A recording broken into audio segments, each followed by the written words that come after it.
자, 지난 시간에는 unsupervised learning에 대해서 했습니다. unsupervised learning과 supervised learning의 차이점은 supervised learning이라는 거는 목표 변수가 있다 그랬죠. 그렇죠? 그래서 그 목표 변수가 있으면 그 목표 변수를 제대로 찾아가는 룰이 뭔지를 찾아내는 게 우리가 지도학습이라 그랬어요. 즉 도산이다. 그러면 도산했다 안 했다를 우리가 검증하기 위해서 그 룰을 밝혀내기 위해서 과거의 데이터를 이용을 해서 누가 어떤 규칙을 갖고 있을 때 도산을 하고 어떤 규칙을 갖고 있을 때 도산을 안 했는지를 이거를 밝혀내는, 즉 과거의 데이터로부터 어떤 우리가 패턴을 발견해내서 실제로 어떤 사람이 들어왔을 때 그 룰에 의해서 이 사람을 도산할 거다 안 할 거다라는 확률을 계산하기 위해서 하는 방법이 슈퍼바이즈드 러닝이고요. 언슈퍼바이즈드 러닝은 그런 룰이 없이 전체 데이터 중에서 전체 데이터를 그룹핑을 나눌 때 그게 클러스터링 방법이었고, 아니면 전체 데이터 중에서 특정한 항목들 간의 연관성을 밝혀내는 게 연관 어소시에이션 룰이라고 그랬죠. 오늘은 지도학습 분석 방법, 즉 슈퍼바이즈드 러닝에 대해서 한번 배워보도록 하겠습니다. 자, 슈퍼바이즈드 러닝 중에서도 우리 의사결정 나무, 디시전 트리하고 그 다음에 아티피셜 뉴럴 네트워크라는 게 있어요. 그게 신경망 모형입니다. 그 다음에 케이스 베이스드 리즈닝 또는 룰 베이스드 리즈닝, 이 차이가 있지만 일단은 요거 우리는 케이스 베이스드 리즈닝에 대해서 한번 볼 거고요. 그 다음에 마지막으로 로지스틱 회귀 분석 한번 해보겠습니다. 옛날에 통계학을 했던 사람들은, 배웠던 사람들은 로지스틱 회귀 분석을 한번 해봤을 거예요. 잠깐 보도록 할게요. 자, 그 중에서 이번에는 결과 변수가 정해져 있는 슈퍼바이스드 러닝에 대해서 우리 배워보도록 하겠습니다. 첫 번째가 가장 많이 쓰는 게 의사결정 나무예요. 의사결정 나무는 나무 구조라는 걸 이용을 해서 우리가 분류 또는 예측을 하는 겁니다. 즉 우리가 도산했다 안 했다라는 사람을 어떻게 하면 잘 분류할 수 있을지, 그리고 그런 데이터를 가지고 어떤 새로운 데이터가 들어왔을 때 얼마나 잘 예측할 수 있는지, 이거를 보는 게 우리가 의사결정 나무입니다. 자, 예를 들어서 은행 대출하는데 도산업체를 우리가 분류를 해야 돼요. 그죠? 도산한 기업과 안 한 기업. 어떤 사람들이 은행에 대출 받으러 왔어요. 그러면 그 기업한테 대출을 해줘야 돼, 말아야 돼. 그럴 경우에 기존에 과거에 했던 데이터를부터 도산한 그룹과 도산 안 한 그룹의 특징을 밝혀내서 어떤 사람들이 오면은 그 특징에 맞춰서, 즉 예를 들어서 또 매출액이 얼마냐, 즉 매출액이 얼마 이상 이하면 도산한다 안 한다, 뭐 이런 것들을 우리가 예측을 해서 그 기준을 우리가 찾아내는 게 바로 우리가 이 의사결정 나무입니다. 그 다음에 신용 불란자냐 아니냐, 그 다음에 통신 같은 경우에는 이 사람이 해지를 할 거냐 말 거냐, 그럴 때 어떤 특징을 갖고 있을 때 해지가 되고 그렇지 않으면 계속 유지되는지, 이런 룰들을 발견해내는 게 우리 의사결정 나무라는 겁니다. 자, 분류나무, 의사결정 나무의 장점은 분류 및 예측을 하는데 정확하고요. 그 다음에 if된 룰에 의해서 규칙이 생성됩니다. 즉 성별, 남자냐 여자냐에 따라서 구분할 수가 있고, 아까 전에 도산 같은 경우에 매출액이 얼마냐, 얼마 이상이냐 이하냐, 이렇게 룰이 딱 정해져요. 우리가 if된처럼. 그래서 만약에 뭐뭐 이상이면 도산, 뭐뭐 이하면 정상, 뭐 이런 식으로 어떤 규칙이 딱 눈에 딱 보여요. 그 크라이테리아들이. 그래서 그게 눈으로 보기 좋다라는 장점이 있습니다. 그런데 뒤에 가보면 우리가 신경망 모형이라는 걸 또 이따 배울 거예요. 그 신경망 모형은 이런 if된 룰에 의해서 만들어지지 않기 때문에 값은 정확하게 예측이 되지만 이게 왜 그런지에 대한 설명이 안 돼. 뒤에 가서 이제 설명을 해볼 겁니다. 한번 전체적으로. 어쨌든 의사결정 나무라는 거는 ifthen이라는 룰로 생성이 돼요. 그래서 만약에 어떤 기준을 정해줍니다. 그런 기준을 하는 거라고 보시면 되고요. 그 다음에 이해하기가 쉽고 해서 쭉 나오죠. 그래서 그 다음에 설명하는 게 쉽고. 자, 그래서 이런 겁니다. 자, 만약에 예를 들면은 여기 이제 점수가 좀 나와 있는데, 예를 들면 이런 거예요. 여러분들 스무고개 있죠? 스무고개 하면 뭐예요? 제일 먼저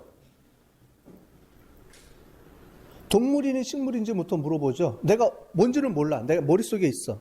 여러분들이 뭘 제일 먼저 물어봐요? 동물인지 식물인지를 물어보죠. 동물입니까? 식물입니까? 그럼 제가 대답을 합니다. 동물입니다. 그래? 동물이면 그러면 포유류입니까? 포유류가 아닙니까? 물어보고. 이런 식으로 계속 물어보면서 내가 어떤 것들을 의사결정해 나가는 거죠. 그럴 때 제일 먼저 뭘 먼저 물어보느냐에 따라 가지고 이 우리가 구분하는 게 틀려져요. 그래서 이런 의사결정 나무 구조라는 걸 이용을 해서 제일 먼저 뭘 물어봐야 돼? 만약에 도산 기업체에서 은행에 딱 왔어요. 사장님이 딱 왔어. 이 사람한테 돈을 빌려줄지 안 빌려줄지, 이 사람이 도산을 할지 안 할지, 회사가. 그럼 제일 먼저 뭘 물어봐야 돼? 질문할 거리가 많지만 제일 먼저 뭘 물어보는지가 제일 중요하죠. 그거에 따라서 이 기업이 도산할지 안 할지를 결정할 수가 있어요. 즉, 기업을 도산한다 안 한다에 대한 많은 항목들이 있지만, 그러면 뭘 가장 먼저 물어봐야지 우리가 정확하게 구분할 수가 있는지. 이런 걸 파악해내는 게 의사결정 나무입니다. 그래서 의사결정 나무는 룰을 찾아내는 것도 있지만 특징 중에 하나가, 두 번째, 뭘 제일 먼저 물어봐야 되지? 어느 룰이 가장 중요한 룰이지? 라는 것까지 결정을 해줘요. 그래서 제일 앞에 물어봐야 될 거를 결정해 줍니다. 나무 구조로 이렇게 나눠지는데, 예를 들면은 이제 그 구성 요소는 쭉 보시면 되고요. 이런 겁니다. 자, 이런 식으로 나와요. 자, 그래서 우리는 뭘 보고 싶으냐면은 신용 상태가 좋은지 나쁜지를 보고 싶어요. 자, 그래서 과거에 우리가 한 300명의 데이터가 있는데, 이 중에 절반은 신용 상태가 나쁜 사람이고요. 절반은 신용 상태가 좋은 사람이에요. 과연 이런 우리가 데이터가 있는데, 이 데이터로부터 룰을 뽑아내고 싶어. 즉, 어떨 때 신용 상태가 좋고 어떨 때 신용 상태가 나쁜지, 그걸 우리가 분류하는 규칙을 만들고 싶다라는 겁니다. 이거를 구분해주고 싶어요. 그런데 신용 상태가 좋다, 나쁘다라는 걸 구분하는 여러 가지 기준들이 있을 겁니다. 그 기준들 중에 하나가 월소득, 그 다음에 직업, 연령대, 이런 것들이 있다라는 거예요. 그럼 그걸 집어넣었을 때 그러면은 이게 어떻게 잘 구분이 되는지를 한번 보고 싶다는 겁니다. 그래서 이제 조금 이따 나오겠지만 어떤 규칙에 의해서 이거를 결정해 나가요. 그래서 여기 보면 이 규칙에 의하면 뭐가 결정이 되느냐? 월소득이 가장 중요하다는 거예요. 다른 것보다. 월소득이 213만 원이라는 기준이 나왔죠. 그래서 월소득이 213만 원 미만이거나 이상인 거에 따라 가지고 이 그룹이 나눠진다. 즉, 신용 상태가 좋고 나쁨이 확실하게 갈라진다는 거예요. 그래서 213만 원 미만이면은 어떻게 돼요? 신용 상태가 나쁜 사람들이 86%나 걸러진다는 거예요, 지금. 전체 중에 86%를 걸러낼 수 있다는 거예요, 이만큼을 벌써. 그 중에서도 직업이 ABCD 있죠? 직업이 CDEF인 사람이 더 확실하게 구분이 된다는 거죠. 자, 그런데 월소득이 213만 원 이상일 경우에는 어떻게 되느냐? 그럼 무조건 신용 상태가 좋으냐? 그건 아니라는 거예요. 자, 좋은 사람이 84.2%죠? 그런데 그걸 좀 더 구분하고 싶다. 그러면 어떻게 돼요? 연령대를 나눠봤어요. 연령대를 나눠봤더니 월소득이 213만 원 이상이면서 연령이 25세 이상이면 거의 100% 신용 상태가 좋은 사람으로 나오죠. 그럼 어떤 사람이 딱 왔어요. 그럼 제일 먼저 뭘 물어보겠습니까? 이 룰을 알고 있다. 기존의 데이터로부터 우리가 이런 룰을 밝혀내냈어요. 그럼 제일 물어볼 게 뭐냐요? 첫 번째, 당신 월소득이 얼마예요?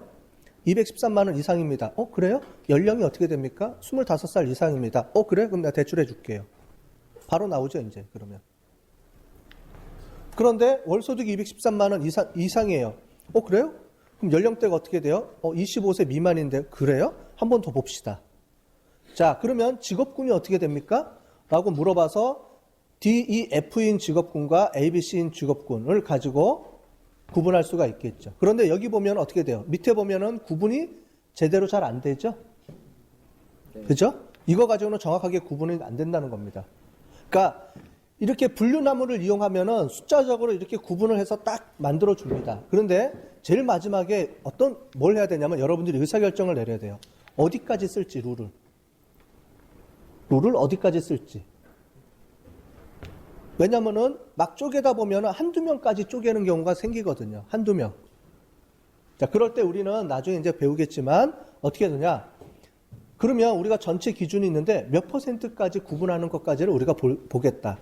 왜냐하면 100% 구분해주는 룰은 거의 없거든요.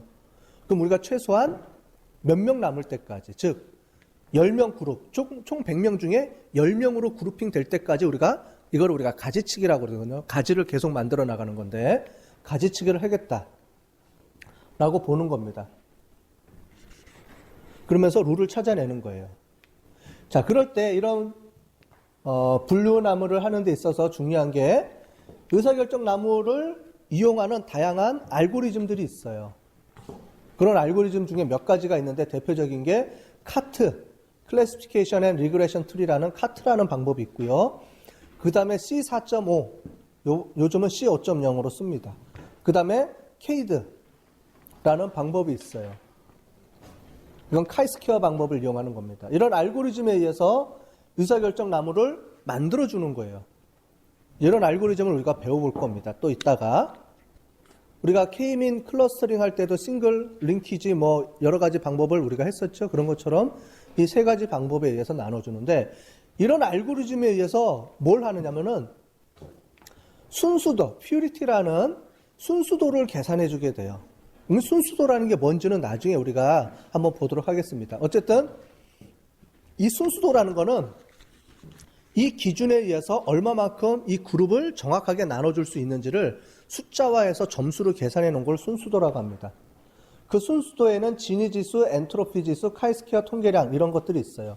이런 것들이 위에 보면 이 카트, C4 이런 것들에 의해서 나오는 계산값입니다. 이런 것들을 이용해서 우리가 뒤에 가보면은 뭐가 좋은지, 뭘로 구분하는 게 좋은지 나쁜지를 계산해 주게 돼요. 한번 보도록 하겠습니다. 자, 그 중에 하나가 또 분류나무가 우리가 범주형 변수가 있어요. 이런 겁니다. 뒤에 본 것처럼 신용 상태가 좋다, 나쁘다. 목표 변수가 신용 상태가 좋은 사람, 나쁜 사람으로 구분하고 싶다. 이렇게 할 때는 분류나무, 클래시피케이션 트리라는 걸 이용을 하고요. 그렇지 않은 경우에는 목표 변수가 연속 변수일 때, 즉 매출액. 근데 매출액을 어떻게 나눠준다는 거예요? 보통 우리가 매출액을 가지고 볼 때는 평균을 중심으로 해서 평균 이상인 거와 평균 미만인 거를 우리가 구분해 주게 됩니다.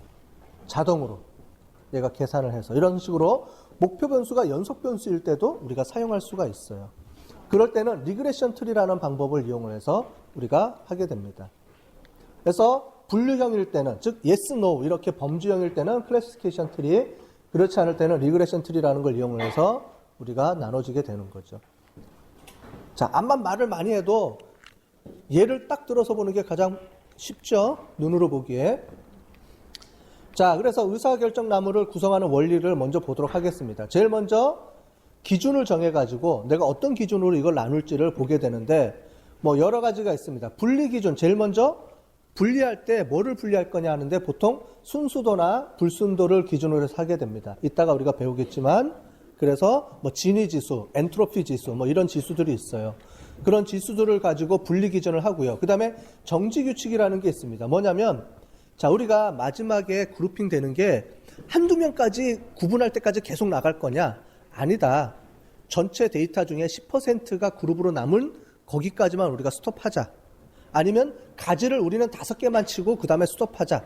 뭐 이런 식으로 정해주게 됩니다. 그거는 계산하는 저 마음이에요. 분석하는 사람이 이제 그걸 정해줘야 됩니다. 나중에 옵션으로 정해주게 돼요. 그래서 스탑 기준을 이제 정해주는 게 실질적으로는 이제 중요하다고 보시면 될 것 같아요. 나머지는 전부 다 자동으로 계산이 돼서 나옵니다. 또 툴에 의해서. 그런데 이 정지 규칙을 뭘로 쓸 건지는 이제 분석하는 사람이 이제 자기가 생각을 가지고 이제 해주게 되는 거죠.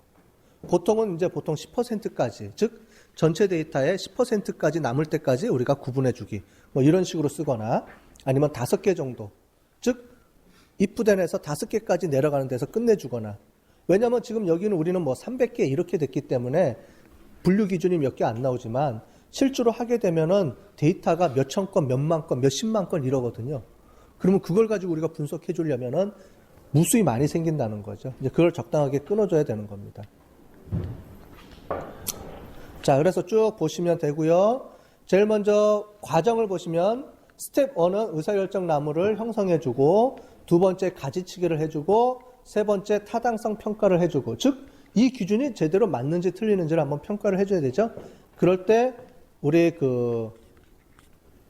슈퍼바이즈 러닝은 우리가 타당도 평가가 가능하다 그랬죠. 언슈퍼바이즈 러닝은 모델의 평가가 힘들지만 불가능하지만 슈퍼바이즈 러닝은 평가가 가능하다 그랬어요. 어떻게 제대로. 그래서 정분류표, 오분류표, 민감도, 그 다음에 특이도 이런 걸 가지고 분류를 해준다 그랬죠. 그걸 이용한 이익 도표나 아니면 리스크 차트 뭐 이런 걸 이용을 해서 우리가 해주기도 하고요. 아니면은 데이터를 두 개로 나눕니다. 테스트용 데이터, 검증용 데이터. 이렇게 두 개로 나눠가지고 반반 쪼개가지고 만약에 데이터가 100개 있다 그러면 50개는 모델 만드는 데 쓰는 거, 50개는 그거를 검증할 때 쓰는 데이터. 이걸 가지고 우리가 해주게 됩니다. 그래서 그걸 우리가 교차 타당성이라고 얘기를 해요. 그래서 이런 걸 가지고 우리가 해주게 할 수도 있습니다. 일단 한번 제일 중요한 거는 어떻게 구분하는지를 한번 보도록 하겠습니다. 자, 스플릿 크라이터리아라고 돼 있죠. 그래서 분리 기준에 따라서 아까 전에 요거는 뭐 설명을 드렸으니까 넘어가고요. 그 다음에 가지를 나눌 때도 이지분리, 바이너리 스플릿 할 수도 있고 아니면 다지분리를 할 수도 있는데 대부분은 보면은 이지분리를 거의 많이 씁니다. 이지분리. 그래서 카트라는 방법은 이지분리 쓸 때 하고요. 다지분리는 케이드 또는 C5.0 이런 것들로 이용을 하게 되죠. 이지분리라는 건 뭐냐면은 yes, no로 해서 계속 이렇게 가지를 두 개로 쪼개는 겁니다. 계속 두 개씩으로 쪼개는 게 이지분리고요. 다지분리는 쪼개는 기준을 여러 개로 둡니다. 이렇게. 그게 다지분류라고 보시면 되겠어요. 그러니까 내가 어떤 그룹핑을 할 때 기준을 yes, no로 해서 이렇게 정확하게 두 개로만 딱 항상 바이너리로만 구분하겠다 그러면은 이지 분리를 하는 거고요. 그렇지 않으면 다지 분리라는 방법을 이용해서 하게 됩니다.